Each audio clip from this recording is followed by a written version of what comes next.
Hi guys! Welcome to Vines Vlogs. And for today's video, ituturo ko kung paano mag-TikTok promote. Paano makagain ng more sales using TikTok promote.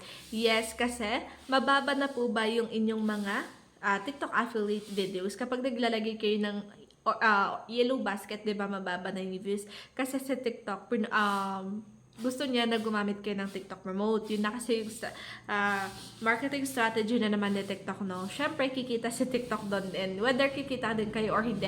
Pero make sure dito kasi sa TikTok promote, magiging effective siya kapag gagamitin natin siya ng maayos, okay? Ang ating TikTok promote, okay? Ang TikTok promote, sa mga di pa nakakaalam, ay boosting po ni TikTok. Pwede po natin i-boost yung mga videos natin, pwede nyo i-boost yung followers ninyo para dumaming followers, pwede nyo i-boost yung mga views niyo, pwede nyo i-boost para makagain kayo ng sales sa TikTok affiliate videos niyo, pwede nyo i-boost ang live niyo, at pwede nyo i-boost yung mga messages niyo. Okay? So, yan po yung gamit po ng TikTok promote. So, syempre, itong TikTok promote, meron siyang puhunan. 'Di ba? So, I'm sure naririnig nyo na to. Pero ito, ituturo ko sa inyo kung paano kayo magti-TikTok promote. And of course, guys, kapag magti-TikTok promote kayo, make sure yung video na gagamitin nyo is good quality po yung video talaga.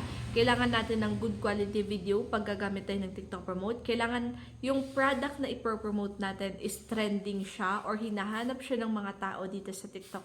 Or madami yung nagpo-promote din ng ganito, ganyan, okay?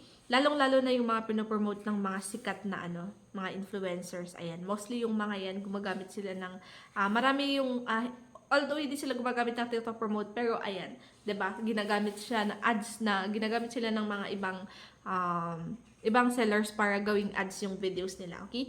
Ayan, whether kikita sila doon or yung seller yung kumikita. But anyway, ayan, ganun talaga kung paano mag-work ang TikTok promote. So ngayon, ituturo ko sa inyo saan nyo makikita ang TikTok promote, paano nyo siya gagamitin, okay? Sa ating next video. So, sa screen record natin, okay? Okay, so syempre, pupunta tayo sa ating TikTok application and punta tayo sa ating profile. Click profile and click natin to syempre yung ating 3 lines and then i-click natin yung creator tools. Okay? After natin i-click yung creator tools, makikita nyo yung promote. Ito yung TikTok promote. I-click natin yung promote na to. Dito natin makikita yung ating mga ibu-boost. Okay? Pwede pala yung boost account din, no? Ayan. Boost account, pamimili kayo kung more video views, more followers, more profile views. Pero, syempre, dito nga is kailangan natin sa gain sales kasi gusto din natin kumita, no?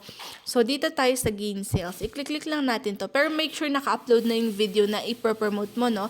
Dapat naka-upload na yun. So, ito is more, pwede nyo piliin more product purchase, more website to visit. Wait lang. More, ba't ayaw niya? Wait lang. Hindi ko maklik. Ayan, pwedeng more website visit, pwedeng more product link clicks. Pero mas maganda, i-click natin tong more product purchase. After that, mamimili tayo ng choose content. For example, ito yung gusto nating i-promote.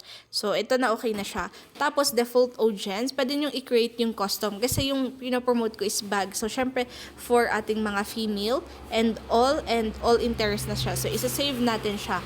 Depende kung pang lalaki, i-click nyo yung lalaki para dun isa-suggest lahat ni TikTok yung mga videos ninyo sa pang lalaki kasi pang lalaki yung pinopromote nyo na product, okay?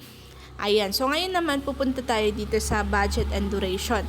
Dito guys, ang sinasuggest ni TikTok is 180 per day. Budget likely to reach desired result. Ibig sabihin, kapag daw 180 yung pinili ninyo for your TikTok promote ay makakakuha daw kayo ng results or desired results. Makakakuha kayo ng benta, ganun.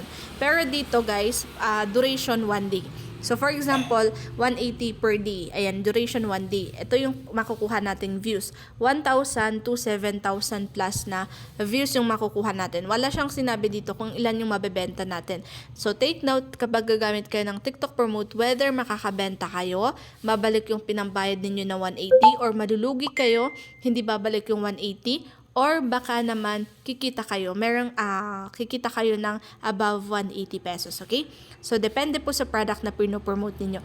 Pag okay na sa inyo ito, pwede nyo namang i-click yung pay. Magbabayad kayo through PayPal, GCash, debit card, ganun yung ginagamit nila sa pagbabayad nito, okay? Ayan. So, sa inyo, ito, ayan, meron pa palang Maya. Ayan, PayPal, GCash, Maya, credit card.